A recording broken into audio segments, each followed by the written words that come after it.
You are all fogged up. I'm sure Yeah, you I can see this it. afternoon, but I'm about to go to the video with the sun.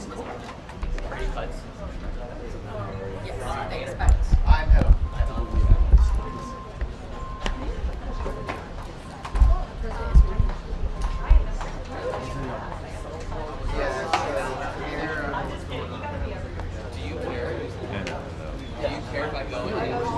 If I do say so myself. Do I have to? You go for the right.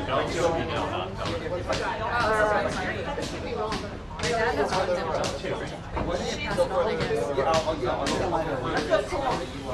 You work really hard. You don't want this side. You'd be really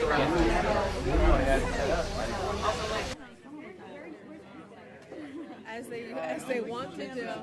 Yeah. Which side are you going to go on? I'm gonna go to the closest side. I'm going to go on the close side too. She's going on the far side? Fine, you're on the far John's side. going to the far side, yeah. I'm going to go on the close side right by the corner, the couch. Yeah, I'm gonna try to get as close as I can. To that spot or to him? I'll work with him. We'll work. That's another issue. It's like sitting here typing my pants up. You got me? I'm sweating. John, can you hear me? You got me? Okay. I'm sorry, sir. The hallway's a little bit hotter. Cool. Where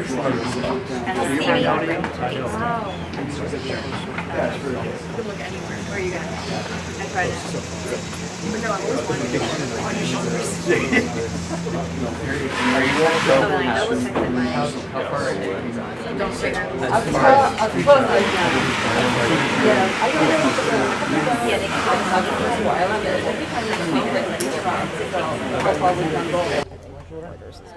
I tried. I thought it went Sounds like that's what it is. I haven't gotten anything. Did you get the text?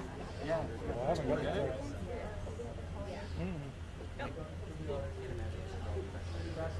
I'm not on the order. No food for you. No food for me. Who's doing it, Anna? Yeah. Like, I also just like kind of don't care. You know what I mean? Like, It's a small ball. yeah, that's right.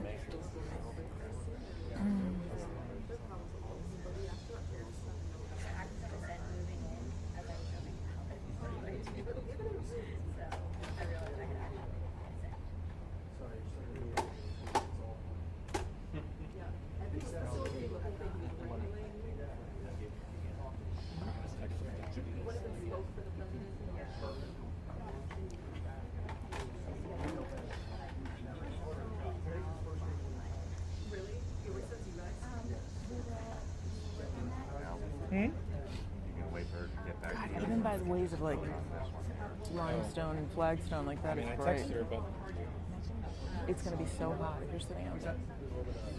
Everyone's gonna get sunburned under their neck. Like my ankles are going to get sunburned. I look forward to your full body suit that you're gonna wear out there. With like my ankles. I don't know. It's brighter than like this. This White House. Yeah, it's just the house. So bright.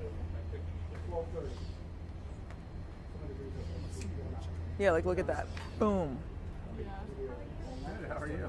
Are they putting a pergola over it? Oh, that would be nice.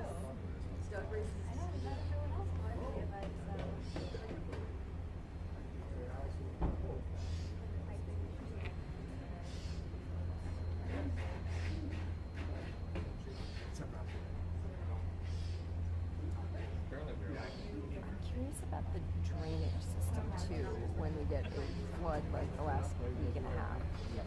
And where the water's I know. You just. I feel it. Like. I feel my edges being like, And the makeup. I'm like, you just start. I'm gonna walk in, my hair is gonna be like, woo!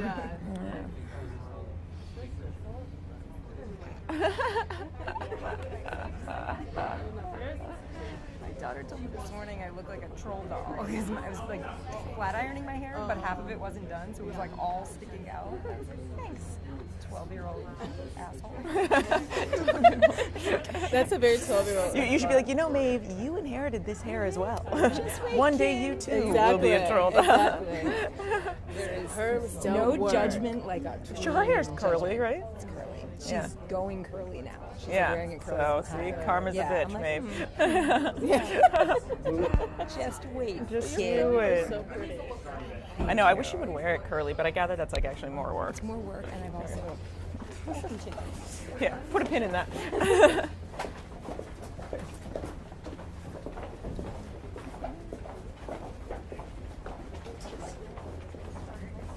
Hey.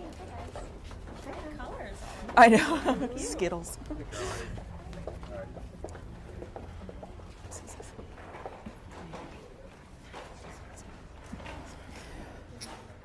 Just do me a favor, we get questions and hold down your mic.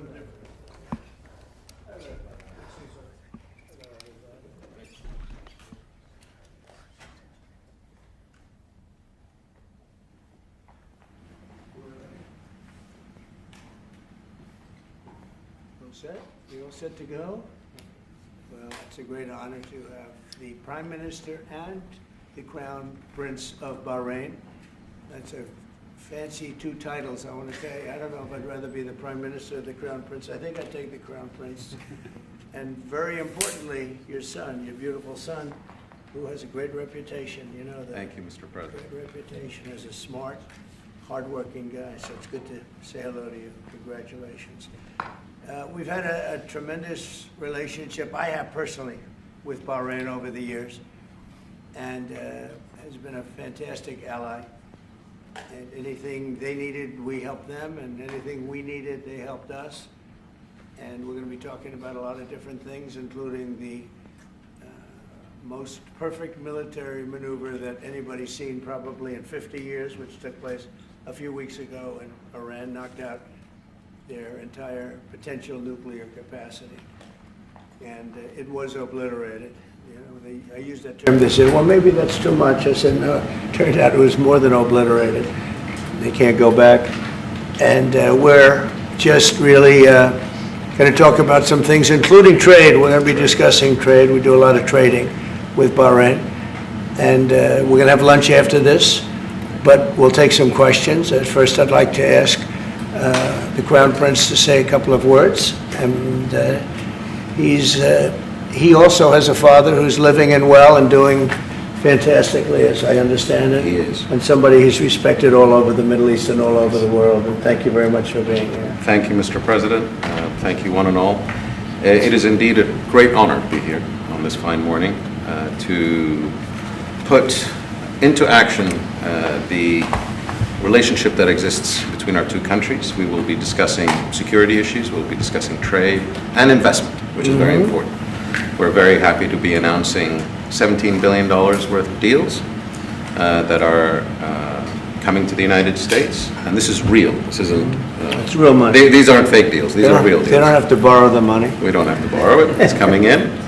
And it only builds upon a legacy that we're very proud of. We have had a relationship in the civil side between our two countries since 1893 and formally since 1948.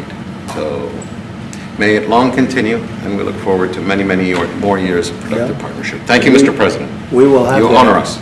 We will have that indeed. We'll have many good years, and I'd say right now is your top year, and we appreciate the investment. It's a great. We left, as you know, Saudi Arabia. We were just there in Saudi Arabia, and Qatar was so great. Leaders great. We had UAE, and we had a couple of other visits, but all great places, and we left with $5.1 trillion of investment, and they all want to be investing in the United States now. We have, I think we have over $16 trillion of investment coming in, which is a record, and we're only a little bit into the year. And let's say the first 2 months I sort of took it easy because we had to fix up the Oval Office. I had to devote my time to fixing it up, but now we had to fix up our country. So we have, I think everyone is saying we have the hottest country now anywhere in the world. We were dead a year ago. We are a dead country. And now we have the hottest country anywhere in the world. And it's a great honor to have you here. Thank you, Mr. President. Any questions? Syria. Can you comment on the developments in Syria at the moment? Well, I can comment. I think I'll ask Marco to say a few words on Syria. Yeah, it's complicated, obviously. These are historic, long-time rivalries between different groups in the south-west of Syria, Bedouins, the Druze community, and it led to an unfortunate situation and a misunderstanding, it looks like, between the Israeli side and the Syrian side. So we've been engaged with them all morning long and all night long with both sides, and we think we're on our way towards a real de-escalation and then hopefully get back on track in helping Syria build a country and arriving at a situation there in the Middle East is far more stable. So in the next few hours, we hope to see some real progress to end what you've been seeing over the last couple hours. Mr. President, Jerome Powell, do you have plans, or if you're back considering firing Jerome Powell, and what's your justification if you're thinking about this to do this? Too late. He's always been too late, hence his nickname, Too Late. He should have cut interest rates a long time ago. Europe has cut them 10 times in the short period of time, and we cut them none. The only time he cut them was just before the election to try and help Kamala or Biden, whoever the hell it was, because nobody really knew. Obviously, that didn't work, but he tried to cut them for the Democrats, Kamala. And how did that work out? You'll tell me. It didn't work out too well, did it? But I think he does a terrible job. He's costing us a lot of money. And we fight through it. It's almost, the country's become so successful that it doesn't have a big impact, but it does hurt people wanting to get a mortgage. People want to buy a house. He's a terrible Fed chair. I was surprised he was appointed. I was surprised, frankly, that Biden put him in and extended him, but they did. So, no, we're not planning on doing anything. We're very concerned. He's doing a little renovation for $2.5 billion of the Fed, building a renovation, and they have a close to $900 million cost overrun, and it's a shame. But the biggest cost overrun is the cost overrun for interest rates, because we should be paying 3 points lower, and we would save $1 trillion a year in interest if that were the case. And all it is the stroke of a pen. And that goes for his board too, because his board is not doing the job, because they should try and rein this guy in. So he's doing a lousy job, but no, I'm not talking about that. Fortunately, we get to make a change in the next, 8 months or so. And we'll pick somebody that's good, and we'll pick somebody. I just want a fair job. We want to see lower interest rates. Our country deserves it.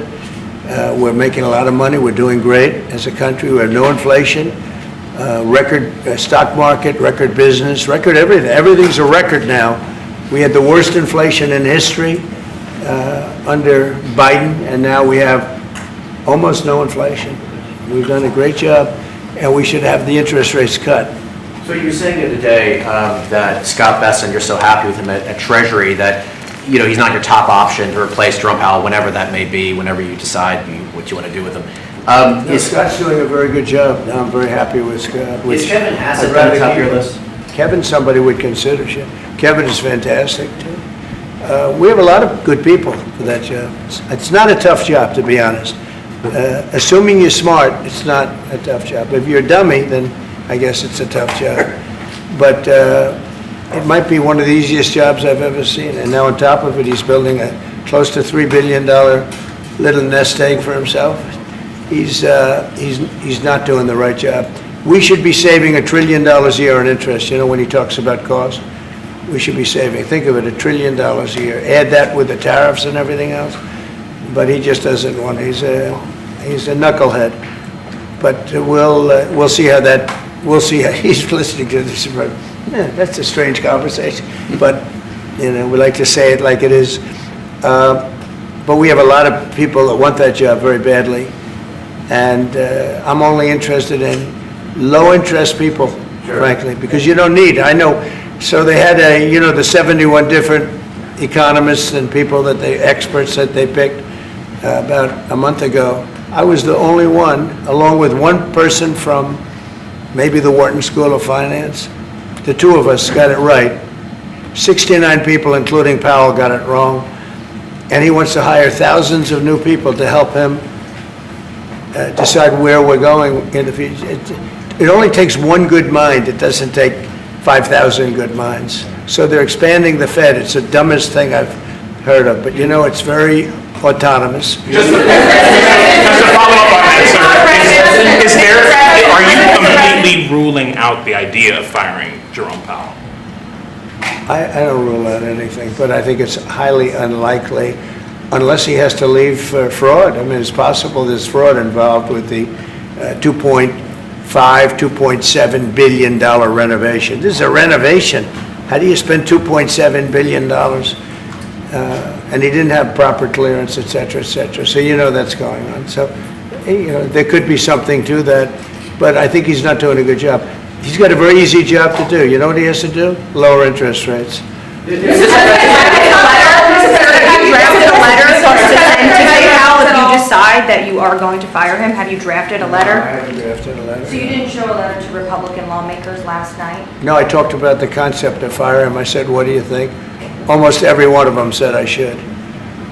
But I'm more conservative than they are. No, we talked about it. In fact, we had 11 of the 12 people here yesterday, you know, for a very big bill having to do with crypto, et cetera, and other things. And all of the votes are going with us, every single vote. But during the conversation, when we were talking about it, I asked, what would you do about that? They all said would fire him. Mr. President, thank you for taking the question, sir. You were in Pennsylvania yesterday. You unveiled $92 billion worth of investments. One of those jumped out, though, $15 billion in Homer City to build the largest natural gas power plant ever. I was at the rally where you told Homer City residents that you would not forget them when the biggest coal plant in Pennsylvania closed down. You delivered for them yesterday. What message do you have for those residents? Well, I'm happy. Homer City. I was there, and I said, I'm going to produce something, I don't know what, because they had shut down this massive coal plant, one of the biggest in the country. And it was just purchased by the gentleman that you met yesterday, a very substantial man. I don't know if he's maybe not as substantial as you, I'm not sure. But he's pretty substantial, you know who I'm talking about. And they're going to spend billions of dollars on rebuilding it, and it's going to be the largest plant of its kind in the world, I believe, actually in the world, and it's going to be great. So we really fulfilled that promise to Homer City, but it's to Pennsylvania, basically. I won Pennsylvania, and very conclusively won Pennsylvania, so I owe them a big debt of gratitude, but thank you for bringing that up. We raised 92, it's actually going over 100, so it'll be over $100 billion to be invested in Pennsylvania. It was Pennsylvania Energy Project. So we had, everybody was there. Larry Fink was there. I mean, everybody was there and done a great job. The senator did a great job. And we were very proud. That was a great meeting yesterday. Thank you very much. Mr. President, actually for each of you, so for the Crown Prince, are you planning on taking any of the Patriot missiles that you're going to receive from the United States and divert those to help Ukraine? We have no current plans, as we have an operational requirement inside Bahrain to keep them there for the present time. He's got plenty of them, too. And Mr. President, on the fentanyl bill, they're wonderful. They're wonderful pieces of kit. They work very well. American technology is the best. Yep. And on the fentanyl bill that you're That's signing, maybe the most important part of this. He has his choice of everything, and we make the best military equipment by far in the world. None. There's nothing close, right? Bar none. Yeah. Thank you. and on the fentanyl bill that you're signing today, do you hope that that's going to restart law enforcement cooperation with China on getting the fentanyl? Yeah, I think China's been helping out. I mean, it's been a terrible situation for many years with fentanyl, but since I came here, we're talking to them, and they're making big steps. They're also, as you know, being penalized. You know that, right? They're being penalized with tariffs because of the fentanyl, but they want to do something. We'll see what happens. Mr. President, Thank you, Mr. President. An American from Tampa was beaten to death. He was killed by Israeli settlers in the West Bank. His family has been calling on you to help prosecute his killers. Are you going to do that? An American from Tampa Yeah, your first sentence is really, go ahead. Okay, an American citizen from Yeah. Tampa, Florida, has been killed in the West Bank. His family has been asking you to prosecute him. Are you gonna help finding his? Yeah, well, so first of all, have you seen yesterday, Ambassador Huckabee has asked the Israelis to conduct an investigation. We want to get all the information about who was involved. We protect all American citizens anywhere in the world, especially if they're unjustly murdered or killed. So we're gathering more information, but I hope you saw yesterday Ambassador Huckabee in Israel asked the Israeli authorities to produce an investigation and concrete information about who was responsible for his murder. They're reporting that tomorrow. We have a meeting on it. They're going to be reporting that to me. Can I ask a conference Yeah. question, please? Do you think that the Gulf area now is more secure, and do you believe that a negotiation with Iran is necessary at this stage? Well, I definitely believe that the volatility of the situation has been reduced. And we didn't know where it was going to go on the Sunday. We were very glad when we found out on the Monday. Let me put it that way. And should the Iranians want to negotiate, I believe the ball's in their court. That is the true reality of where we stand today. They are the ones that stand to benefit from a negotiation. And they do. They want to negotiate. They want to negotiate badly. We're in no rush because, we said we could have made a deal. They should have made a deal. And then we bombed the hell out of their various places. We're in no rush, but if they want to negotiate, we're here. Yeah. Mr. President, I know you want to move past all this intrigue over the Epstein files, but I do want to ask you to clarify something you said this morning. You said this was all a hoax. Has your Attorney General told you this was a hoax? What evidence have you seen of It's that? not the Attorney General, no. I know it's a hoax. It's started by Democrats. It's been run by the Democrats for 4 years. You had Christopher Wray and these characters and Comey before him. And it's a bad group. It started, actually, look at the Steele dossier that turned out to be a total hoax. The 51 agents, the intelligence, so-called intelligence agents, it was a hoax. It's all been a big hoax. It's perpetrated by the Democrats. And some stupid Republicans and foolish Republicans fall into the net. And so they try and do the Democrats' work. The Democrats are good for nothing other than these hoaxes. They're bad for policy. They're bad for picking candidates that can get elected. Like in New York, we have a communist running. He may get elected too, actually, but he'll destroy the city. I call it the Epstein hoax. It takes a lot of time and effort. Instead of talking about the great achievements, we've had a great gentleman. Yesterday, as you know, went on CNBC and he made the statement that Trump may go down as the greatest president of all in the United States. And instead of talking about the things we've achieved, we've had tremendous achievement. They're wasting their time with a guy who obviously had some very serious problems, who died 3-4 years ago. I'd rather talk about the success we have with the economy, the best we've ever had, and all of the things we've done, including in the Middle East. I mean, you see it. Instead, they want to talk about the Epstein hoax. And the sad part is it's people that are really doing the Democrats' work. They're stupid people. Yeah, go ahead. Mr. President, there's lots of reports coming into this meeting that you planned on firing Fed Chair Jay Powell. Markets Is that reacted. right? Those are reports, but they're not true. So what would be useful to know, are you committed to picking someone from the outside? Are you going to interview individuals that are so on the many board people right that now? want that job. I have people that I've known a long time, they're calling me begging for the job. You know what you need there? A smart person with common sense, but you need a very smart person for that job. I think it's one of the easiest jobs in government. You show up once a month and you make a statement about where the economy's going, and we're going to raise or lower interest rates. It's probably the easiest job I've ever seen.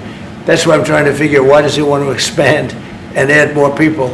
He's going to add more economists to tell him what to do, but the economists, I was right, all the economists were wrong. They admitted it. They admitted it this morning. Quiet. Go ahead. Mr. President, on Jerome Powell, you mentioned fraud in an earlier answer. Are you saying you want to investigate the Fed chair for fraud related to this renovation? Well, I think he's already under investigation. He spent far more money than he was supposed to on rebuilding. I didn't see him as being the kind of guy that would want to have parks, rooftop parks and everything else on top of buildings, but who wants to spend that money for the Fed? The Fed is supposed to sit there and say where interest rates are going, and a couple of other very easy things to do. And he spent $2.5 billion. I think he's got some problems. Thank you, sir. You also recorded a monthly surplus in the month of June, $27 billion. $25 A ton of money. With these new tariff rates coming into effect on August 1st, we're going to be bringing in even more tariff revenue specifically. How much revenue do you think we can consistently bring in from these tariffs, and how big of a game changer is this, not only for the economy, but also fiscal responsibility? Well, we're going to be bringing in, already we've brought in over $100 billion.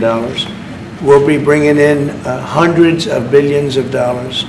And the tariffs really haven't kicked in that much other than automobiles and steel. August 1st is a big day. August 1st is when very substantial money comes into our country. We've made deals with a lot of great places, but we had one yesterday, that was announced. We have another one coming up, maybe with India, I don't know, we're in negotiation. When I send out a letter, that's a deal. In other words, that's a deal. They don't want to ever say that, oh, how many deals have you made? The best deal we can make is to send out a letter.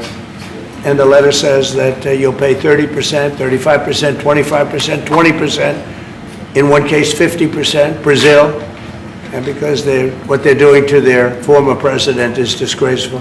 I know the former president, he fought like hell for the people of Brazil, that I can tell you. And I believe he's an honest man. I think what they're doing to him is terrible.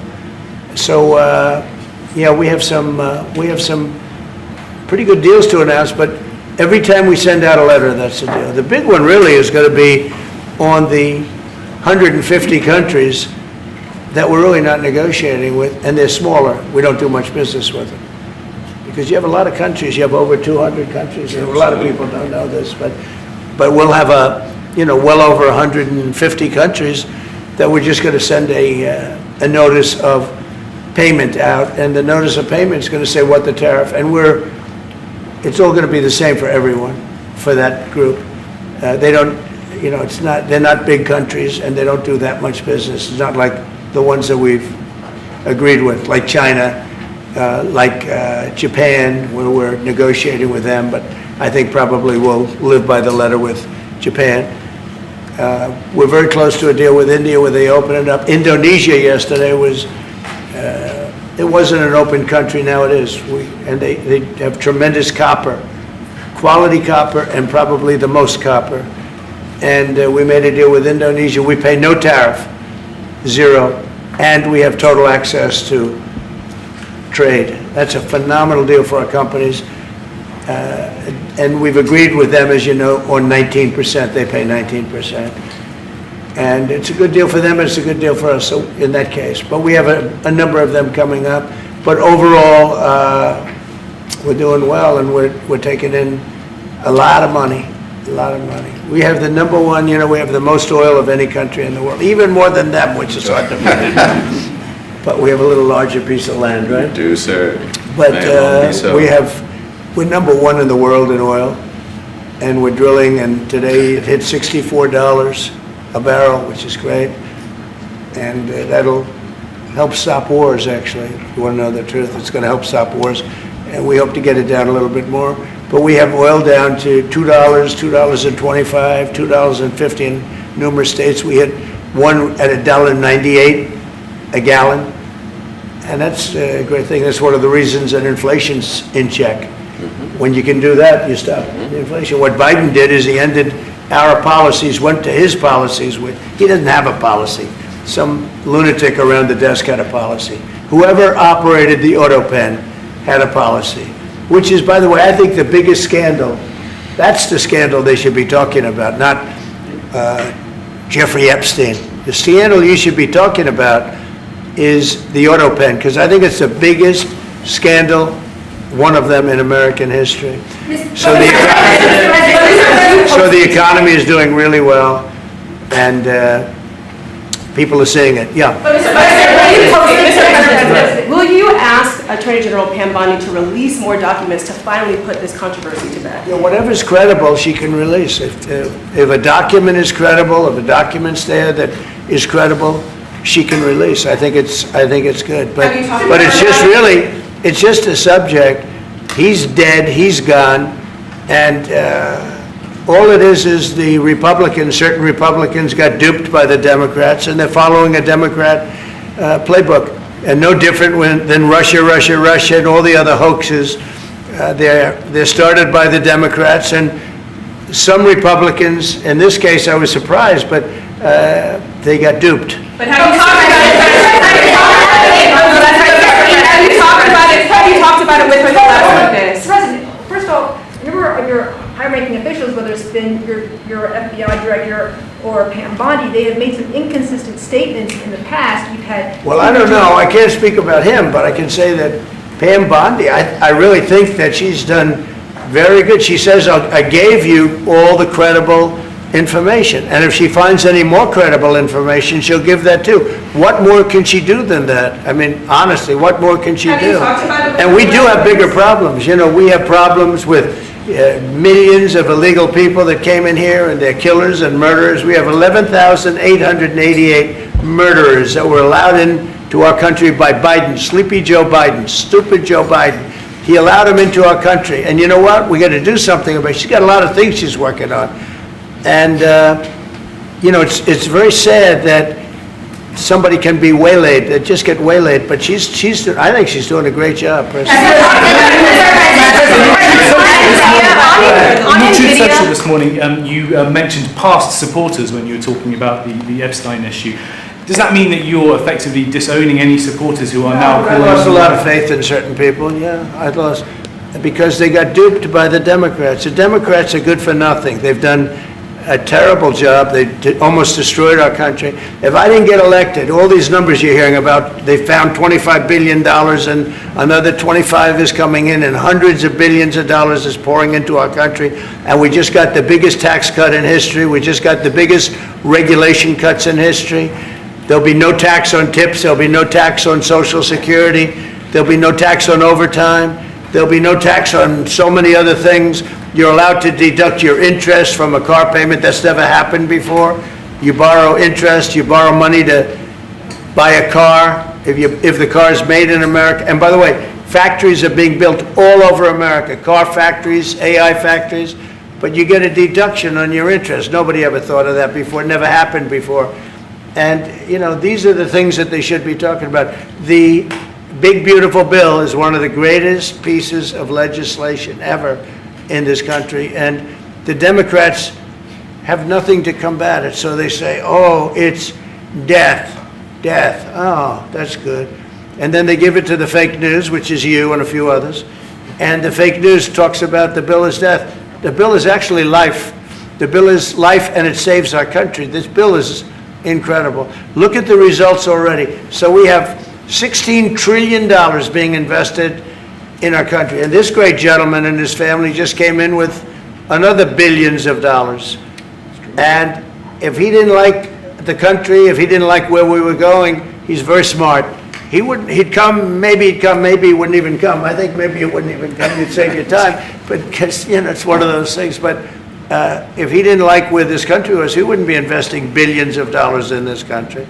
But think of it, $16 trillion, more than has ever been even contemplated before. And we haven't even started yet. So that's what I want to talk about. I want to talk about the success. And the Democrats have nothing to show for what they do. They almost destroyed. They allowed 25 million people to come into our country, gang members, jailbirds, from all over the world, not South America, from all over the world. They allowed them to come into our country from mental institutions, insane asylums, just walk right through. They couldn't come into your country. They couldn't come into any country in the world except our country. And they came in from the worst places, gang members, drug dealers. They all came in. Turn it off, please. They all came in. And I'm doing something about it. We have it under check right now. We got rid of a lot of the murderers already. Some of them we put in our prisons because they're so bad we don't want to take a chance in putting them in a foreign prison, have them come back. But we've done a great job. Our country's in great shape. We literally have the hottest country anywhere in the world right now. And it's true what the king said, what a lot of people said. We were a dead country. 1 year ago, we were a dead country. We were laughed at all over the world. We had Afghanistan with that horrible embarrassment, most embarrassing moment in the history of our country. Look what happened with Russia and Ukraine. That should have never happened. Look what happened with Israel. That would have never happened. Hamas had no money. Iran had no money. There was no money to do an attack like that. All these things that happened that wouldn't have happened if you had good leadership. And that's what you should be talking about. Thank you very much.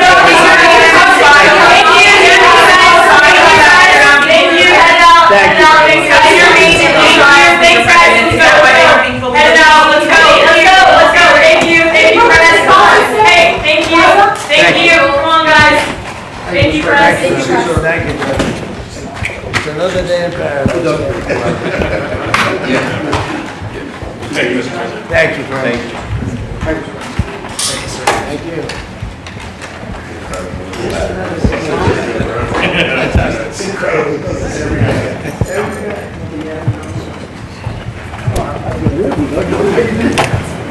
you.